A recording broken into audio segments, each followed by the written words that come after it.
આ તમારી છોડીને સમજાવી દો હવે એને હદ કરી છે હો. આ વળી પાછું શું કર્યું એને?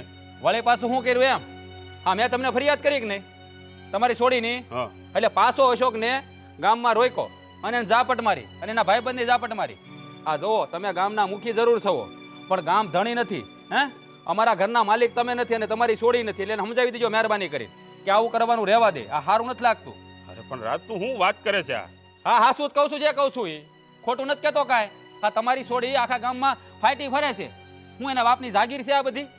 હા છોડીએ તો આખા ગામમાં મારી આબરૂના ધજાગરા ઉડાડ્યા છે. ધજાગરા નથી ઉડાડ્યા. હા આબરૂ ઉપર કાળી ટીલી લગાડી દીધી છે ને કાળી ટીલી. હે અરે છોડીને કાબુમાં નથી રાખી શકતા એક. અને મેં સાંભળ્યું છે કે હા તમારી છોડીનું હક પણ તમે ઓલા સાગરારે કર્યું છે. પણ જો આ તમારી છોડીના કારસ્તાનને કારણે એ લોકો હક પણ એ તોડવાના જ છે. એટલે હું એટલે આ તમારી છોડીના લખણ